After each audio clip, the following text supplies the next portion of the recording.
bit.ly/askqgs. If you are still struggling to get it, you can reach out to me. I don't bite. Just tell me. I would send the link to you, or I can just. Organizations like Sammy and Nora steered major growth strategies across oncologies and other critical therapeutic areas in over 20 African countries. She holds a strategy certificate from Harvard Business School and is a proud member of the Chartered Institute UK and WIMBs. Beyond her corporate role, she's a passionate Maxwell leader, certified coach and author, fearlessly dedicated to equipping individuals to unlock their God potential and developing the next of global leaders. Above all, she is a devoted wife and mother of two, beautifully embodying what is possible when kingdom purpose meets global relevance. Ladies and gentlemen, please stand on your feet and help us welcome our host. Thank you so much. Thank you. God bless you. You can have your seats. Thank you so much. This is the time we've all been waiting for, when we get to, have the opportunity to ask our speakers direct questions. For me, this is like my favorite part of every conference, because it's one thing for you to come around and listen to so many things. It's another thing for you to have customized or personalized solutions to the questions on your heart. So this is the moment we're about to have now, and I'm enjoining each and every one of you to please make sure you leverage this.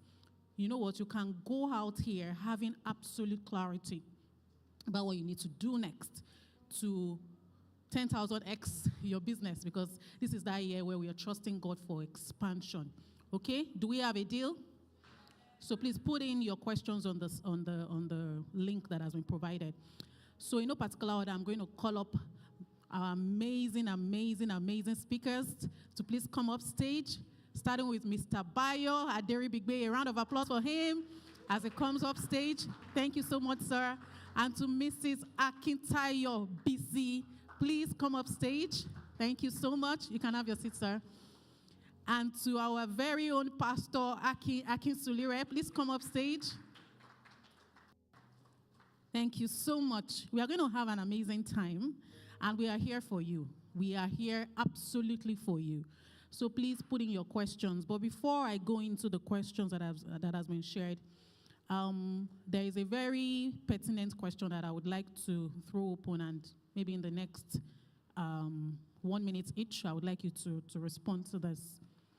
And it has to do with the fact that, 2026, or this conference specifically, is about harnessing global relevance for our advantage in career and business. So what is that single biggest shift that has occurred in the global marketplace that professionals and entrepreneurs must adapt to right now? The answer is quite obvious, but I want you to tailor it to, for Mr. Bayo, for instance, career, Mrs. Akintayo, for instance, entrepreneur, and to Pastor Akin to life general or technology. So what's that single biggest thing that you think every career person in this room today and every business person in this room today must, by the time they are stepping out of this door, they must adapt to their sphere that will change or move the needle for them? So starting with you, sir. So, yes, it's very relevant, but let me approach it this way. I think, so one of my mentors recently said, let it never be said that you never found out. So there's no excuse for ignorance. Meaning that there's so much knowledge has been democratized, such that we no longer can compete at the space of knowledge. So if you're struggling with excellence in the space of knowledge, it's by choice. Because right now you can create so as simple as finance. I don't know finance. I can go on ChatGPT and say, give me a curriculum for this kind of person. It will give you a curriculum. It will search out the learning materials. It will find the documents for you. So the biggest shift is ignorance is no longer permitted. Again, it's AI, but take note that ignorance is no longer permitted. There's no excuse for ignorance. Thank you so much. That was very profound. A round of applause for him. Thank you. Mr. Akintayo. So picking from where Mr. Bayo just said, yes, ignorance, because I remember when AI came to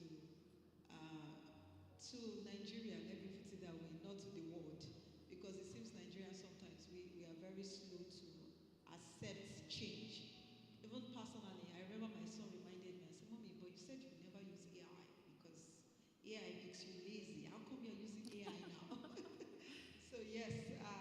personally, I was objecting to not using AI as well. Why? Because I felt that it can make one to become mentally lazy, which is true because sometimes I stop my kids when I see they're doing their homework. Before I know it, they're going to AI. I'm like, no, no, no, what?